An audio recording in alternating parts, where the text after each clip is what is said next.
Welcome to Citizen Concerned, where we remind you to beware of the comrades. I'm Katlego and would appreciate it if you subscribe to our YouTube channel, liked and shared this video with other citizens. If there is something that Herman Mashaba was right about, it's this issue. If you're sentenced to life imprisonment, it's going to be life imprisonment. And No you're parole. No Okay. parole. Okay. And you're going to pay back to society. You're not going Monday to Friday at the least. You're not going to be in your cells. You're 8 working. o'clock until 5 o'clock, Labor. you're going to be working somewhere. Okay. Where we will determine Paid on or the scale. unpaid? Unpaid. Paid for what? You've harmed society. Pay you for what? You are paying back to society for. But that does sound a little bit like slavery, is it not? Then tell me, do you think you must kill my sister or Totally my neighbor understand and that. then you expect me first degree murder? You think about no? Just I'm sit not in a prepared. cell for the rest of your life. I I'm not- totally I'm understand not, you, but it's about to like what degree you start to make decisions over convicts' lives. Yeah, we need more prisons. We need hospitals, clinics. So that's where you're gonna work. Okay. If you're the kind of guy that's gonna work in our farms to give us food, you're life. gonna work. If you Do they get retirement?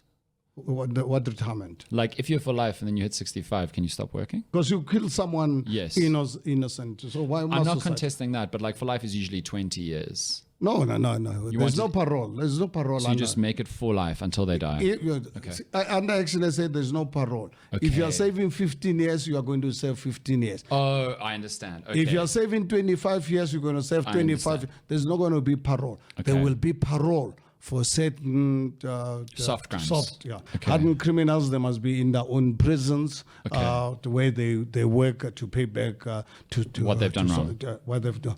We cannot have a situation where prisoners are having a way better life than the poor people outside the prison. That is a sign that we are doing something wrong. So in case you missed it, here's the prisoner who was bragging to everyone regarding the fact that he's living a soft life in prison. Yeah, hello haters.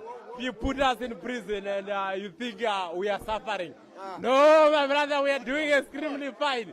Look how happy we are. This morning we had breakfast, and in the afternoon we had lunch, and we had supper, and we are about to have dinner, my bro.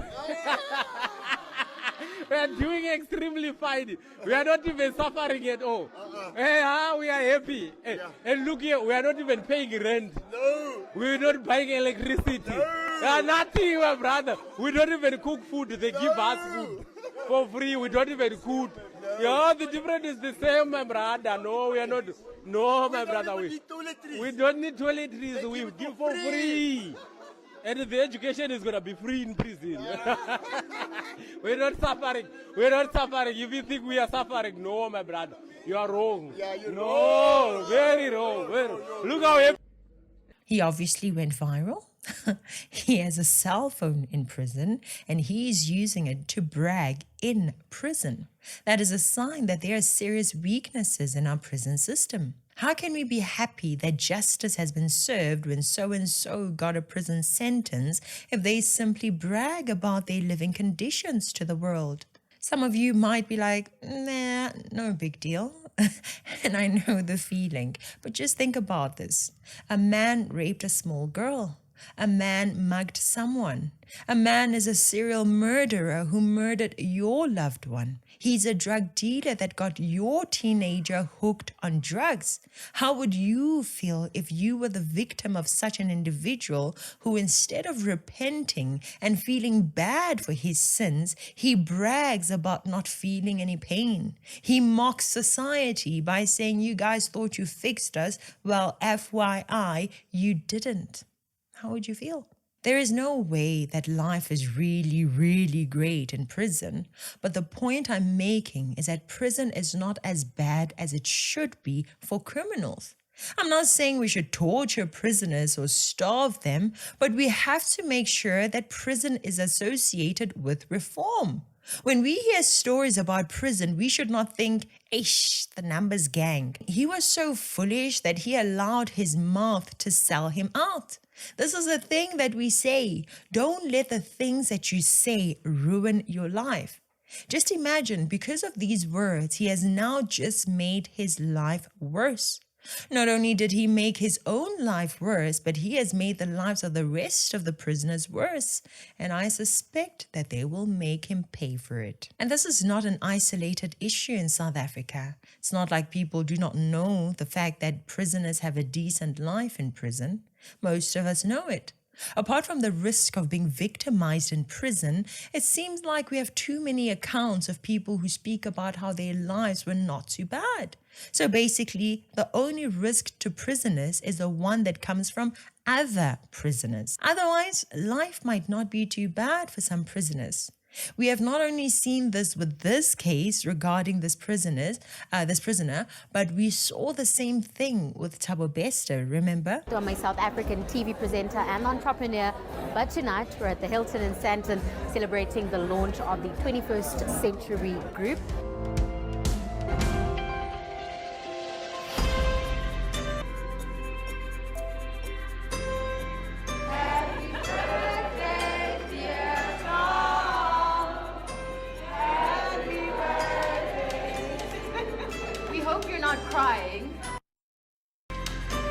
It seems to me that the only reason that most people fear going to prison is a gangster that might be found in the prison system itself. It is not really about the sentence for some people. It's the gangsters that might do horrific stuff to you. The government needs to clean that rot out. We need a prison system that is less in the control of the gangsters. We need gangsters to fear prison as well. Why should they feel at home? Sewing skills, planting skills. I mean, the prisoners need things like beds and clothes, and they lack many things sometimes, which is strange. Instead of sitting all day and plotting on how to hurt fellow prisoners, they should be learning to do something with their lives, learn certain skills. Skills learned in prison can help support them while they're in prison and then be used when they get released. 5 years served as a prison sentence can then be turned into 5 years of experience. Imagine the possibilities. A prisoner who had to do hard labor, building roads or doing carpentry work is released, and as soon as he's released, he can go and become a small business owner or use his experience to get a job. I know that they might be affected by the criminal record, but at least they have the experience, they have the knowledge, and they can do something with it. There's this speech we always get from people. So-and-so has paid his debt to society. Okay. But we fed him while he was in jail. We clothed him. We paid for his water, his electricity, his shelter. When does he get to pay back society for that? Contribute something to mankind. When? Interestingly enough, the officials from correctional services actually know that there is a problem in the system. Take a listen. Correctional Services top brass is in Goodwood Prison in Cape Town this morning. They are conducting a raid in response to an incident where an inmate was seen in a viral video declaring a lavish lifestyle behind bars. And we've also seen that viral video of a born face talking about the luxurious life he's living behind bars, better than outside. But the issue of cell phones in correctional facilities is nothing new. Yes, it is not a new issue. It's a perennial problem that we face in our operations on a daily basis, precisely because of the number of ways that contrabands like cell phones are utilized to get them into our centers. How are these contrabands making their way into the facility? I'd like to think that there are very strict and stringent security measures put in place. How are these contrabands making their way not only inside the facility, but inside the cells that are behind us? Well, as you realize, in the early hours of the morning, there are offenders that we are preparing to send to courts. So they go out, and when they come back from court, we have the challenge that they then come back with these contrabands. That's the first risk that we are open to. And you may ask a question about us searching, doing body searches. Some of these contrabands are actually swallowed. They are kept in the stomachs or inside the body. Now, for us to be able to get to identify those, we have to use body scanners. We have few of those, obviously because they are very expensive. So we do our level best. Yes, there are stringent measures that we put in place. Scanning machines are too expensive, he says. Imagine. I mean, what kind of excuse is this? And it is not entirely his fault, I suspect. I think it's the ANC. They've not been keeping a watchful eye on the work they're supposed to do. They have not been keeping up with the world standards. Criminals are having access to cell phones, which means they can easily run their criminal enterprises right from jail. Guess what? We have budgets for super fans. We have budgets to change every minister's car after 5 years. We have the budget to increase the number of ministers and deputy ministers to accommodate parties in the GNU. And we have the budget to almost double the salary of Xolile George. But we don't have a budget to buy, install, and service metal detectors, scanners to see if someone is carrying a phone. We have a budget to pay Edwin Sodi, who does not do the work we paid him to do. We have budgets to pay 30 million rand for the Gupta wedding, but we do not have a budget for scanning machines in prisons. As this official is complaining about the budget, take a look at this. All right, let's go to Paris in the Free State now, where a familiar name around an unfinished state project has cropped up once again. A correctional services facility has not been finished, even though the contractor, Edwin Sodi, was paid millions. Public Works and Infrastructure Minister Sihle Zikalala visited the centre in Paris today. Paris, rather. ENC's Maloko Moloto is following the story, and he joins us now in studio. So, Maloko, you were with the minister. What did the minister say about this project? In his words, he says that particular prison facility is one of many other projects that have not been completed. In this case, the department paid 130 million rand already to the contractor. It's not been completed, and in order to complete it, the department says an additional 50 million rand would be required. So Edwin Sodi is the contractor. Edwin Sodi of Blackhead Consulting. His name has cropped up a number of times, most recently around the Groenewald water treatment plant in Hammanskraal. Again, that project stalled. Just remind us a little bit more of who Edwin Sodi is. Well, Edwin Sodi is the ANC benefactor, and as we were there, some people were today jokingly saying that this man seemingly has platinum citizenship because he's so lucky to get all this multi-million rand contract. He got this one. He got paid 130 million rand, and the work is incomplete. In Hammanskraal, the refurbishment of the Groenewald water treatment plant, the contract, the company there was given 295 million rand. We have to use body scanners. We have few of those, obviously because they are very expensive. The work has not been done. Sadly, people have died there because they still don't have access to water. And you go to the Free State again, the asbestos case. His company was given a 255 million rand contract to remove asbestos from the roof. We have to use body scanners. We have few of those, obviously because they are very expensive. Roofs of poor people's houses, not much. That was about 10 years ago now, wasn't it? Yes. During the tenure of Ace Magashule when he was still premier there. Millions and millions of our money, possibly going into billions, irregular, wasteful, unlawful spending, and yet we have no budget. We have no budget. Please just wake me up from this nightmare. What kind of a leader would utter such nonsense? The money that has been wasted by the Correctional Services Department has been too much already.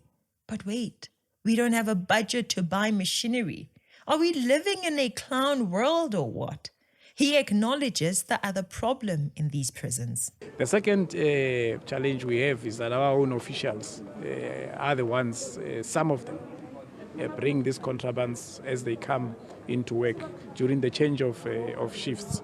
That's why at the moment with the investigations that we are conducting, 70% of those, 77% of those we have completed. We have 66 officials that have been dismissed so far. because of such transgressions. The prison guards and the other officials are a concern in our South African prisons, being over-friendly to prisoners, doing the bidding of prisoners. I mean, you can't make up an excuse that a prisoner that is attending court is the one smuggling items that are not allowed into the prison. There is just no way. The prisoner is watched and guarded. They are cuffed. They are not going shopping. So if they bring anything back from wherever they were or whatever they were doing outside, then it is clear that they were permitted or helped by the police or by the prison officials accompanying them. Don't only search the prisoners, have sniffer dogs there, have metal detectors and scanners there for both the prisoners and the officials. Why do I feel like this is all a joke? The leaders we have in this country are unbelievable. Their lies and excuses just don't hold water. I feel like the country is being run by kindergarteners who lie about silly things. Cyril and his buddies need to wake up. For real, we can't be acting like we can't see this. They need to wake up. Here is a promise from the Freedom Front Plus Minister of Correctional Services. He won't do it again. I immediately ask action. The person or the prisoner that has been removed out of the facility is also charged in terms of the Correctional Services Act for the illegal possession of a cell phone. I am waiting for a report. How did it happen? Because that means there's a security breach. So I will deal decisively with matters like that. Anyway, our dear soft life prisoner regretted doing what he did. The officials came to raid the cells and look at him now. The prisoner somehow regretted his actions. Yeah, start. Continue. Start. Hello, haters. If you think you put us in prison and you think we're suffering, we're doing extremely fine. This morning we had the breakfast and this afternoon we had lunch. We're not suffering at all. And now they found me. And now they found me, they catch me. Now I'm suffering. What happened before the camera started rolling here? Please tell us. It is clear that there were no human rights here. The so-called human rights of the prisoners go out the window once the prisoners jeopardize your jobs, huh? I mean, we are for human rights, but when it comes to our jobs, we will beat them rights out, huh?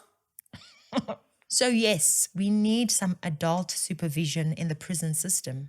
Personally, I don't like his party, the FF+, but hey, Pieter Groenewald seems to understand exactly what we need to do in order to sort out these problems of ours.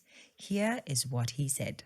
We need, for instance, high-tech equipment when we talk about cell phones in our prisons, where we can cut off the signals, but we can't buy it at the moment. So I will take this up further. So that's one example. The other thing is... How about that? This guy's pro-Cape exit and other nonsense that I don't want to hear. But fact is, hey, he has a solution here. Facts first, cry later. First, he mentions the fact that we need to get those machines and he will try to get the budget reviewed, which is good. No cars for these ministers. In fact, I don't know anyone who gets paid more than 2 million and can't buy his own car. Here's a proposal from me. Let us stop buying cars for ministers. I mean, why should we buy you a fancy car when we already pay you such high salaries? First, fix the country, then we can talk about the perks. How about that, guys? Anyway, Pieter Groenewald, do what you need to do to fix your department, please. He goes on to say this. That the prisoners must be part of ensuring that food is produced so that our prisons can become self-sufficient when it comes to feeding of people and that there's enough food for all the prisoners. So those are some of the measures we can take and to ensure that we also save money to try to ensure all our obligations within the limited budget we receive. Do you hear that, citizens? How is it that this is not the standard? I mean, any person hearing this should feel like, hey, aren't you supposed to be doing that already? Prisoners should not be focusing on valueless things like applying makeup or Nandipa Makudumana in prison. They should be sewing their own orange overalls. They should be manufacturing their own mattresses, making their own plates, making their own bricks for the prison. They should be productive in feeding themselves, not productive in fancy little courses that have no value. Make things grow. Come out of prison with skills. Waking up early every day to go and do some work encourages discipline. It encourages a routine which is essential for when you get out of prison. Anyone who thinks that a person who murdered people, raped people, sold drugs to people, defrauded people should be treated with kid gloves is out of his mind. Slavery, my foot. People should not commit horrible crimes to society and get punished by going to sit in rooms on our dimes, bathing, eating, and being guarded on our dime, clothed on our dime. They spend all that time contributing nothing to the society that they ruined only to come out and say, I paid my debt to society. No. Anyway, that's it for today. Thank you so much for watching. Please subscribe if you haven't already. Please like and share this video with others. I'm Katlego. This is Citizen Concerned. And until next time, beware of the comrades.